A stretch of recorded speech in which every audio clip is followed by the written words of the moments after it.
Qu'est-ce que c'est que ça? Le sensible? Imagine une pièce plongée dans le noir complet, il y a 3000 ans. L'air est lourd, saturé d'une odeur de résine de térébinthe, de vin de palme et de chair séchée. À la lueur vacillante d'une lampe à huile, un prêtre embaumeur ne se contente pas de préparer un corps pour l'éternité. Il grave quelque chose. Le silence est brisé par le grattement d'une aiguille d'os sur la peau parcheminée d'une femme. Mais ce n'est pas une simple décoration. Ce que tu es sur le point de découvrir, c'est que pour les Égyptiens, la peau n'était pas une barrière, c'était un parchemin magique. Et certains de ces signes, restés invisibles pendant des millénaires, cachent une forme de sorcellerie que l'on commence à peine à déchiffrer. Tu penses sans doute que le tatouage est une invention moderne ou une marque de rébellion. Détrompe-toi. En Égypte antique, se marquer la peau était un acte de haute métaphysique, un bouclier contre les démons et, parfois, une arme de magie noire domestique. Écoute bien, car ce que l'histoire officielle ne te dit pas, c'est que ces momies que nous exposons dans des musées sous des vitres aseptisées étaient, de leur vivant, de véritables talismans ambulants. Pendant des décennies, les archéologues sont passés à côté de l'essentiel. Pourquoi? Parce que la peau des momies noircit avec le temps et les huiles de momification. Pour l'œil humain, ces femmes, car oui, ce sont presque exclusivement des femmes, semblaient n'avoir aucune marque. Mais récemment, grâce à l'imagerie infrarouge, tout a basculé. Des motifs complexes, des yeux d'Horus, des babouins sacrés et des fleurs de lotus sont apparus sur des corps que l'on croyait vierges de toute inscription. Et c'est là que ça devient vraiment fascinant, ces tatouages n'étaient pas placés au hasard. Ils étaient situés sur des points stratégiques du corps, des zones de vulnérabilité que les forces occultes aimaient attaquer. Imagine une femme nommée Néféré. Elle vit à Deir el-Médineh, le village des artisans qui bâtissent les tombes de la vallée des rois. Néféré ne craint pas seulement les maladies ou les accidents. Elle craint le Léka, cette force magique primordiale qui peut être utilisée pour le bien, mais aussi pour maudire. Elle porte sur sa gorge, sur ses épaules et sur son dos des dizaines de tatouages. Tu te demandes peut-être pourquoi. Parce qu'en Égypte ancienne, le monde des morts et celui des vivants n'étaient séparés que par une membrane invisible. Les esprits des défunts en colère pouvaient s'agripper à toi, te causer des douleurs ou t'empêcher de respirer. Les tatouages de Néféré étaient ses gardiens de nuit. Chaque fois qu'elle bougeait, les yeux d'Horus tatoués sur sa peau regardaient littéralement les démons dans les yeux pour les faire reculer. Mais allons plus loin, car c'est ici que le voile se déchire vraiment. On a longtemps associé le tatouage égyptien à des castes inférieures, une vision très limitée. La vérité est bien plus sombre et plus puissante. En analysant la momie d'une femme à Deir el-Médineh, les chercheurs ont trouvé plus de 30 tatouages. Certains représentaient le dieu Bès, une divinité grotesque, tirant la langue, censée effrayer les mauvais esprits. Mais ces marques étaient placées sur les cuisses. Pourquoi là? Pour protéger le moment le plus dangereux de la vie d'une femme, l'accouchement. À cette époque, donner la vie était une bataille contre la mort.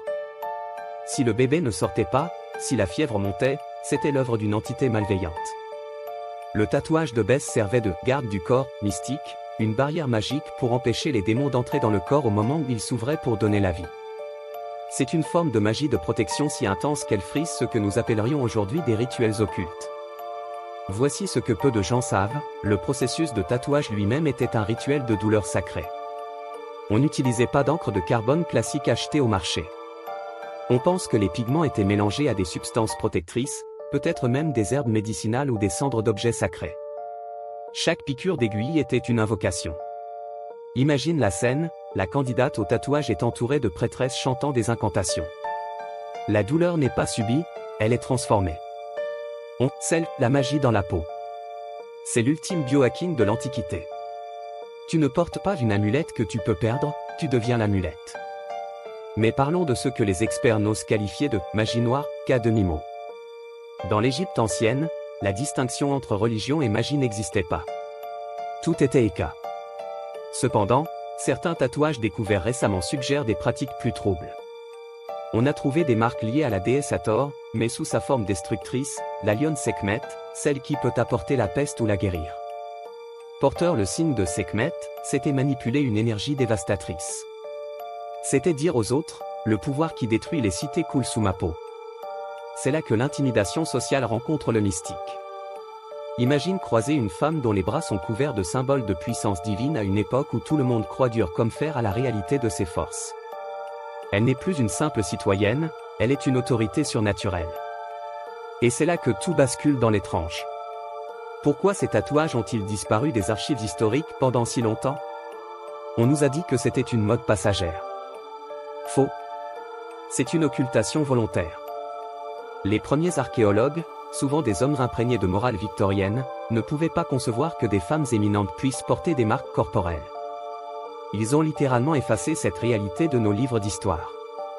Ils ont regardé ces corps et ont choisi de ne pas voir. Mais la technologie ne ment pas. Elle nous montre une société où le corps était un champ de bataille entre la lumière et l'obscurité. Regarde de plus près les motifs.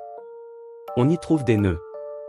Dans la magie égyptienne, le nœud est un concept fondamental.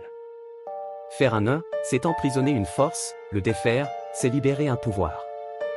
Tatouer un nœud de l'Isis sur le bas du dos d'une femme n'est pas juste un dessin. C'est une tentative permanente de lier son énergie vitale à celle des dieux pour qu'elle ne s'échappe pas par les portes naturelles du corps.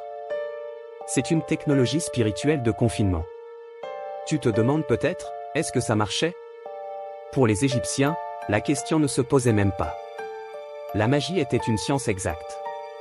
Si tu portais le bon symbole, dessiné avec le bon pigment, l'effet était garanti. C'est comme si tu installais un antivirus sur ton corps aujourd'hui.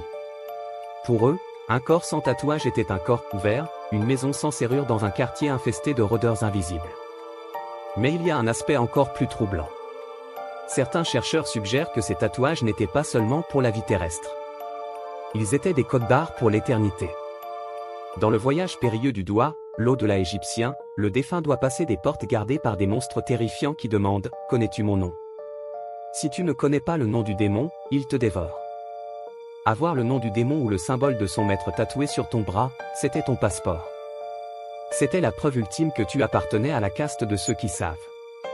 C'est là que l'on comprend l'investissement total de ces individus, ils marquaient leur corps périssable pour sauver leur âme immortelle. Imagine la complexité de leur vision du monde. Nous voyons l'histoire ancienne comme des pyramides de pierre et des statues froides. Mais la réalité, c'était cette peau vibrante, ancrée, chargée d'intention. C'était un monde où une simple ligne sur un poignet pouvait faire la différence entre une vie longue et une mort subite par malédiction. Aujourd'hui, quand on voit quelqu'un avec un tatouage, on demande souvent, ça signifie quoi? Pour un Égyptien de l'époque de Ramsès, la question aurait été, qu'est-ce que ça fait? L'esthétique n'était qu'un effet secondaire. La fonction était tout. Et c'est peut-être la plus grande leçon que ces momies nous livrent. Elles nous rappellent que nous avons désenchanté notre corps.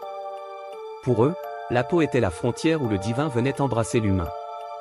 Alors, la prochaine fois que tu verras une image de momie, ne regarde pas seulement les bandelettes ou lors du masque funéraire. Regarde les mains, les épaules, les chevilles. Imagine les marques invisibles qui y dorment encore, attendant que la lumière vienne réveiller des sorts vieux de 3 millénaires. Car ces femmes n'étaient pas des victimes du passé, elles étaient les gardiennes de secrets magiques si puissants que même la mort n'a pas réussi à les effacer totalement. On a longtemps cru que la magie noire était l'apanage de sorciers isolés. Mais ce que les tatouages nous révèlent, c'est qu'elle était partout. Elle était intime. Elle était sur la peau des mères, des sœurs et des épouses. Elle était une défense quotidienne contre l'invisible. L'histoire officielle a essayé de simplifier l'Égypte, de la rendre propre, monumentale et rationnelle. Mais sous la surface, il y avait un bouillonnement de croyances viscérales, de peurs ancestrales et de rituels de sang et d'encre. C'est là que réside le véritable choc, nous découvrons que nous ne connaissons presque rien de la psychologie réelle des anciens Égyptiens. Nous avons leur temple, mais nous commençons à peine à lire leur peau. Et ce que nous lisons est un cri de résistance contre le chaos. Chaque point d'encre était un « non » lancé au néant. Alors, si ces marques étaient capables de traverser les millénaires et de rester intactes sur une peau desséchée, quels autres secrets les Égyptiens ont-ils scellés dans leur corps que nous ne sommes pas encore capables de voir? Est-il possible que certains rituels n'aient pas été faits pour protéger les morts, mais pour les empêcher de revenir? La frontière entre la protection et l'emprisonnement est fine, et l'encre des momies n'a peut-être pas encore fini de nous livrer sa vérité la plus sombre. La question reste posée, si tu devais protéger ton âme pour l'éternité, quel symbole oserais-tu graver dans ta propre chair? Et surtout, serais-tu prêt à en payer le prix?